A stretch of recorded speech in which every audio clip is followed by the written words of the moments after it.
네, 오늘은 훈계하던 것을 기억하라, 이제 훈계하던 것을 기억하라라는 제목으로 말씀을 나누겠는데요. 이렇게 제목을 잡은 건 31절에 바울이 3년이나 밤낮 쉬지 않고 눈물로 각 사람을 훈계하던 것을 기억하라고 이렇게 말씀해 주고 있어요. 그랬을 때 이 바울의 훈계의 근거는요, 뭐 개인적인 감정이나 그런 게 아니라 32절에 주와 은혜의 말씀에 부탁한다라고 이렇게 말하고 있거든요. 예, 근데 여기서 이 부탁하다라는 말이 원어로 옆에 놓아두다라는 거예요. 그러니까 바울이 늘 예수님을 자신의 옆에 두었고요.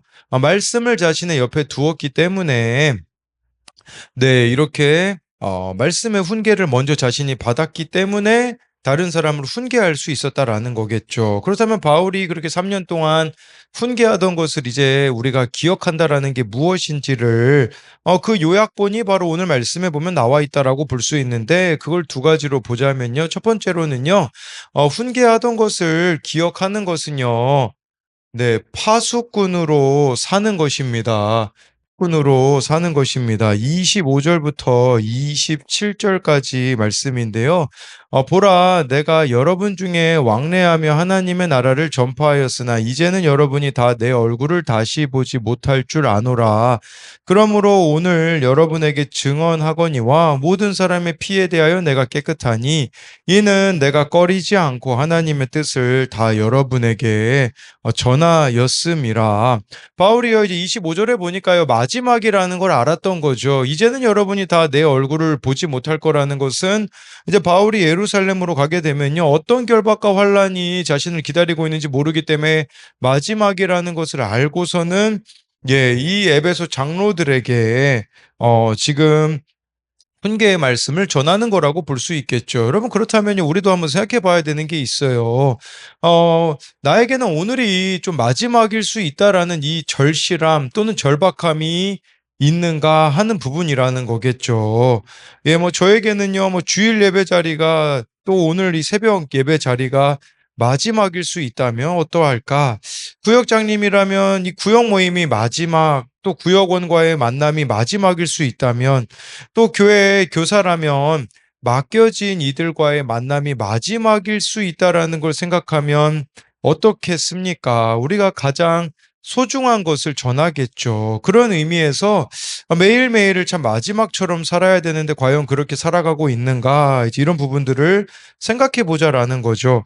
바울은요, 26절에 매일매일을 마지막처럼 살았기 때문에 모든 사람의 피에 대하여 깨끗하다라고 말해주고 있어요. 이게 무슨 말이냐? 27절에 나오는데 하나님의 뜻을 다 전했다라는 거예요. 우리로 말하면요, 날마다 주변 사람들에게 예수님을 전했기 때문에 자신은 이 피에 대하여서 깨끗하다고 하는데 이게 좀 구체적으로 나와 있는 말씀이 있어요. 에스겔 33장 7절부터 9절에 보면요. 우리 모두가 다 파수꾼의 사명을 받았거든요. 거기 이런 내용이 나옵니다. 인자야, 내가 너를 이스라엘 족속의 파수꾼으로 삼음이 이와 같으니라. 그런즉 너는 내 입의 말을 듣고 나를 대신하여 그들에게 경고할지어다. 지금 에스겔 선지자에게요, 네, 하나님께서 파수꾼으로 삼았대요. 그러니까 하나님의 말씀을 듣고 대신하여서 그들에게 가서 전해야 되는 이 역할이 파수꾼의 역할인 것이겠죠. 그러면서 8절에 가령 내가 악인에게 이르기를 악인아 너는 반드시 죽으리라 하였다 하자 내가 그 악인에게 말로 경고하여 그의 길에서 떠나게 하지 아니하면 그 악인은 자기 죄악으로 말미암아 죽으려니와 내가 그의 피를 내 손에서 찾으리라.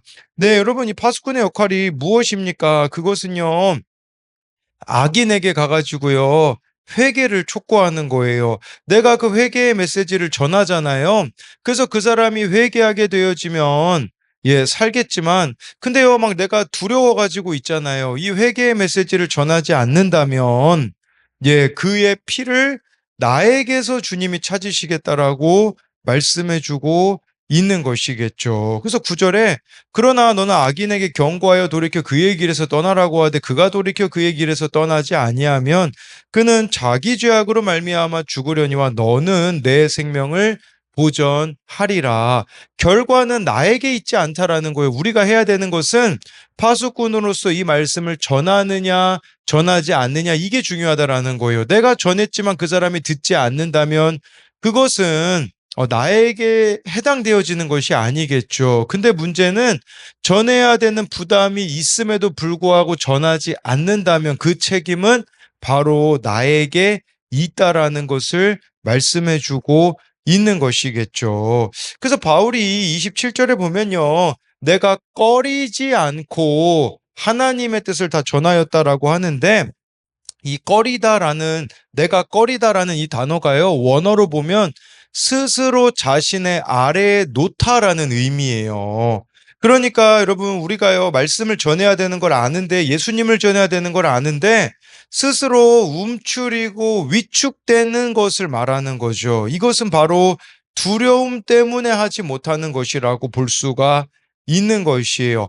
거절당할 것 같은 두려움, 미움당할 것 같은 두려움 때문에 우리가 말씀을 전하지 않는다면, 복음을 전하지 않는다면, 누군가 죽음의 심판을 받게 되어지는, 지옥에 가게 되어지는 것에 대한 책임이 나에게 있을 수 있다라는 것을 경고하고 있는 말씀입니다. 28절을 이어서 보면요. 여러분을 자기를 위하여 또는 온 양떼를 위하여 삼가라. 성령이 그들 가운데 여러분을 감독자로 삼고 하나님이 자기 피로 사신 교회를 보살피게 하셨느니라. 바울은 에베소 장로들에게 자기를 위하여 온 양떼를 위하여 삼가라고 하고 있어요. 이것은 여러분 개인이 또는 공동체 앞에서 개인이나 공동체 앞에 걸리는 게 없어야 된다라는 거죠. 어떻게 여러분 우리가 이렇게 걸리는 것이 없는 삼갈 수 있는 삶이 되어질 수 있을까요? 그것은 그 뒤에 나와 있잖아요. 여러분을 성령이 감독자로 삼고라고 하고 있는데 여러분 이 성령이 나를 감독자로 삼았다라는 것은 물론 이 교회를 그렇게 잘 다스려야 된다라는 의미도 있겠지만 한편으로는요. 내가 성령이 내 삶의 감독자가 되시게 하는 거죠. 이거를 쉽게 말하면 성령이 나를 감찰할 수 있도록 내어드려야 한다라는 겁니다. 늘 내가 성령의 감찰을 받아야 돼요. 성령의 감찰을 받는다라는 것은 무슨 말이냐면 성령을 통하여서요. 나의 마음의 동기를 늘 돌아보는 거예요.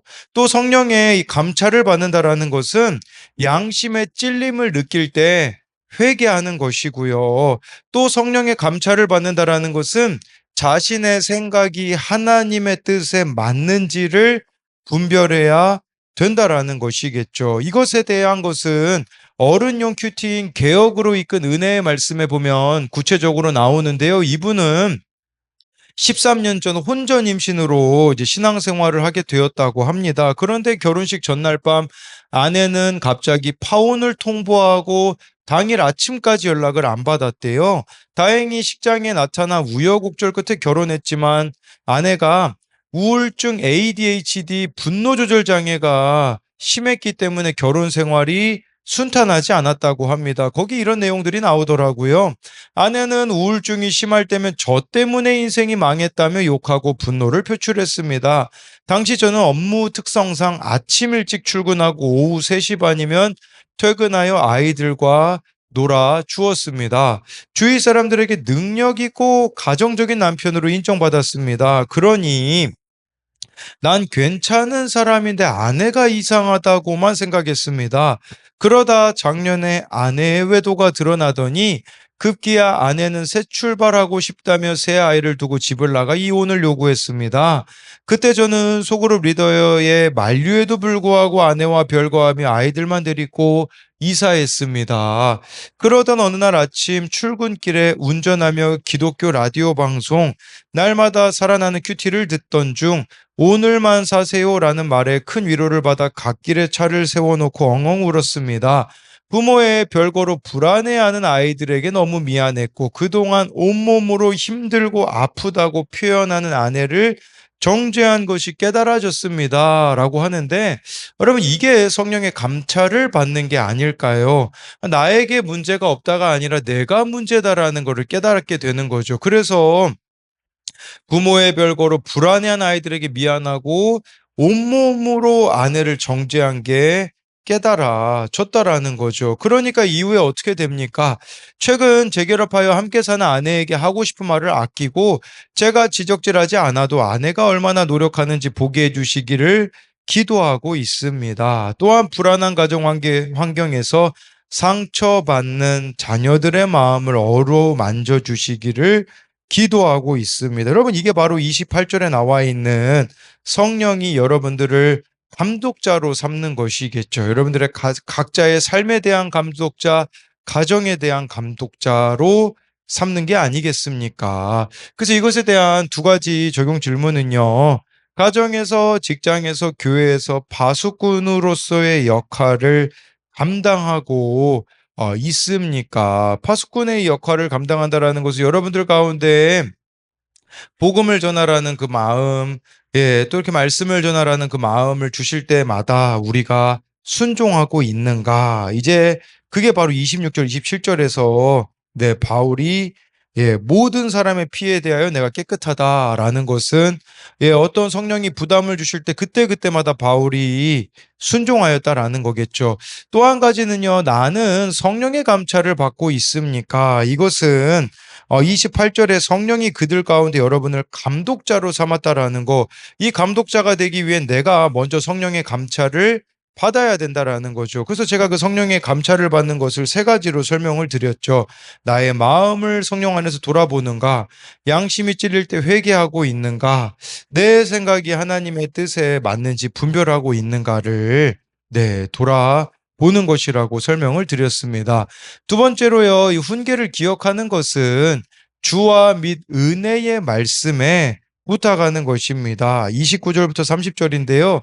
내가 떠난 후에 사나운 이리가 여러분에게 들어와서 그 양떼를 아끼지 아니하며 또한 여러분 중에서 자기를 끌어 자기를 따르게 하려고 어그러진 말을 하는 사람들이 일어날 줄을 내가 아노라.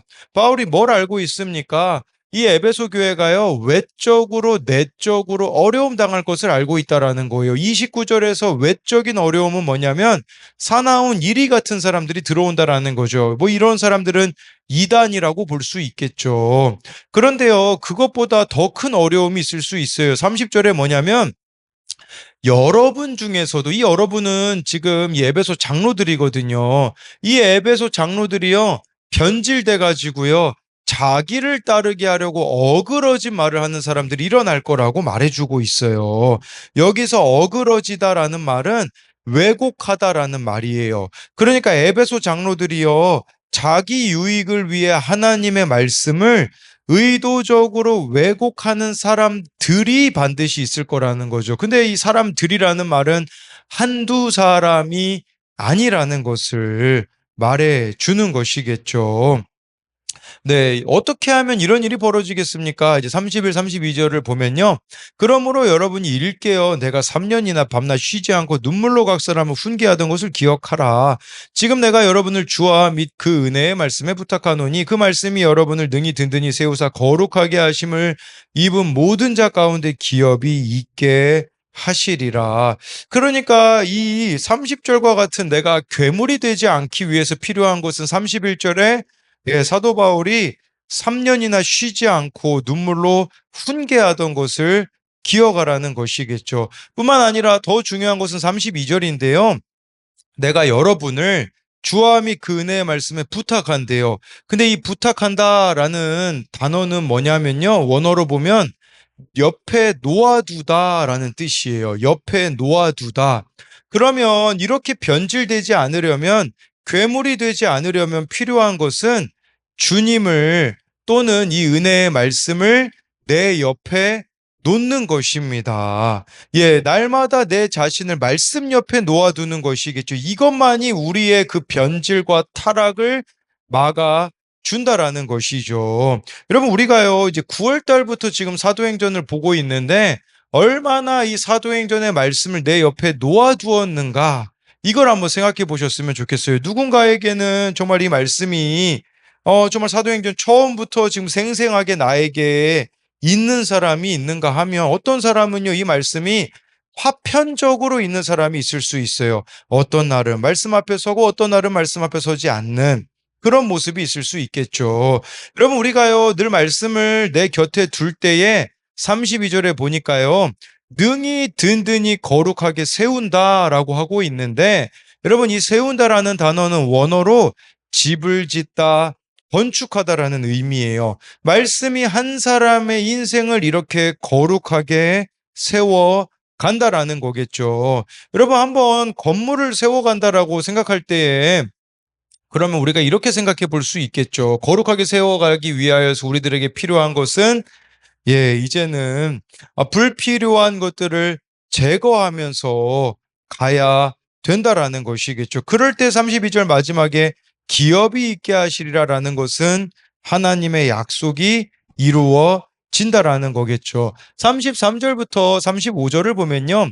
내가 아무의 은이나 금이나 의복을 탐하지 아니하였고 여러분이 아는 바와 같이 이 손으로 나와 내 동행들이 쓰는 것을 충당하여 범사에 여러분에게 모본을 보여준 바와 같이 수고하여 약한 사람들을 돕고 또 주 예수께서 친히 말씀하신 바 주는 것이 받는 것보다 복이 있다 하심을 기억하여야 할지니라. 그럼 바울이요 말씀을 자기 옆에다가 두니까 탐심이 사라졌다라고 고백하고 있는 게 33절이에요. 은이나 금이나 의복을 탐하지 않았다라는 것은 바울은 탐심을 버렸다라고 볼 수 있겠죠. 여러분 우리도요 참 얼마나 이 지금 탐심으로 인하여서 불필요한 낭비, 불필요한 지출이 있는가 돌아볼 수 있겠죠. 바울이요 돈이나 인기나 명성을 누릴 수 있는 기회가 많았거든요.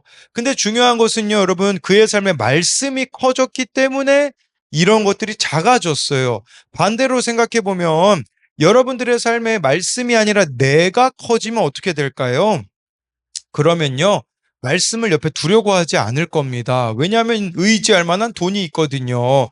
그렇게 되어지면 성령께 부탁할 일들이 없어지게 되는 것이겠죠.